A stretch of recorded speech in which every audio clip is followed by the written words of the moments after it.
સરકેશ્વર ધામ ભૂતરા દાદાના સાનિધ્યમાં. જય સરકેશ્વર ધામ, જય ભૂતરા દાદા. વાગ્યા છે 5:39 અને દાદાના સાનિધ્યમાં નવરંગ માંડવો અમે પતાવ્યો છે. એક સરસ મજાની રસપ્રદ વાત કરવી છે કે બારિયા પરિવારના જે કંઈ વડલા છે એમના વિશે વાત કરવી છે. આ દાદાનું નામ છે હામદભાઈ અને આ દાદાનું નામ છે અમારે અરજણાતા. મને ખ્યાલ છે ત્યાં સુધી અરજણાતાની ઉંમર 110 વર્ષની છે. અને અરજણાતાના દીકરા તમને બતાવું, આ એમના દીકરા છે ભગવાન હતા. ભગવાન હતા ના પપ્પા આ છે અરજણાતા. 110 વર્ષની ઉંમર છે દાદાની. અને અડીખમ એટલા દિવસથી દાદા સ્વયંસેવકનો પાસ બતાવો તો. આ દાદા સ્વયંસેવકનો પાસ લઈને સ્વયંસેવકમાં આ સરકેશ્વર ધામે છે. અને ઓલા દાદા જે છે ને એ બેહેલા શિથર દાદા છે. આ દાદા જે છે એ ઝીણા દાદા છે. અમારા દાદા હાથ ઊંચો કરો, ઝીણા દાદા. એને ચશ્મા પહેર્યા છે. અને આ મેં તમને કીધું એમાં અરજણાતાના દીકરા ભગવાન હતા છે. અને આ જે ફાટેવાળી દડા છે એ અમારે ભીખા દાદા છે. હવે મને એ થાય છે કે આ વડવાએ ખાધું શું હોય છે એ આખા દિવસની કામગીરી કર્યા છતાં આખો દિવસ જે કાંઈ હાલવાનું ચાલવાનું પાસ છે. જો હામદ દાદાના ખિસ્સામાં પાસ છે સ્વયંસેવકનો. હા, આ હામદ દાદાના 70 વર્ષ અને અડીખમ બેઠા છે. 5:40 થઈ છે. હવે અત્યારના જમાડાને કોઈ 2 કલાકનો ઉજાગરો કરાવે અને ધોળગાવે છે તો એને પછી સવારનું 5-12 વાગ્યા સુધી હોવું પડે. પણ આ દાદાઓ બધા જે બેઠા છે અડીખમ, અમારો બારિયા પરિવારનો વડલો કહેવાય.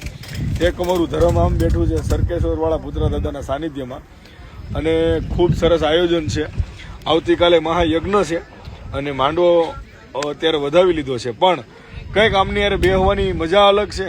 અને મને હું જોઉં છું ત્યાં સુધી કે આ છેલ્લી પેઢી છે કે 110 વર્ષે અર્જણ દાદા અડીખમ છે. હજી 5 લાડવા ખાઈ જાય. અર્જણ હાસું ને 5 લાડવા તો ખવાઈ જાય ને. હા, હજી દાંતે અડીખમ છે. અને હા,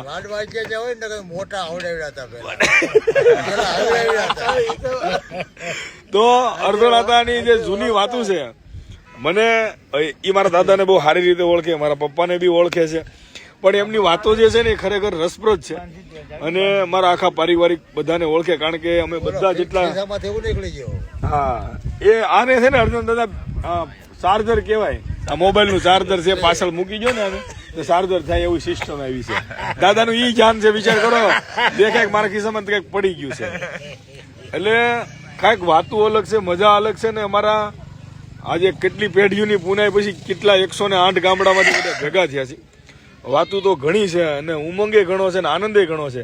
પણ સૌથી વધારે ડિફિકલ્ટ કોઈ પાત્ર હોય ને તો એ અર્જણ દાદા છે.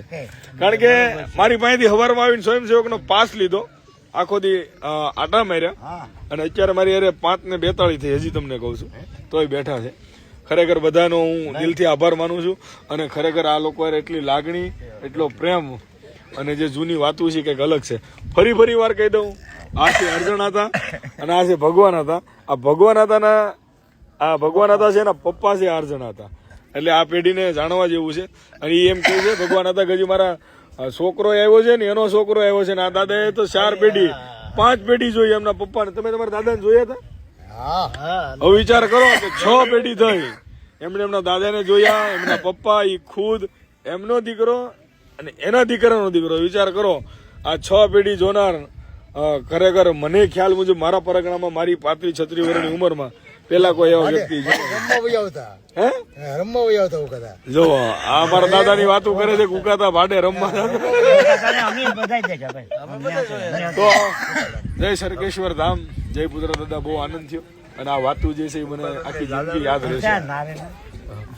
આમાં વાત કરી ગયો દાદા બધા. હાલો, જય ભૂતરા દાદા.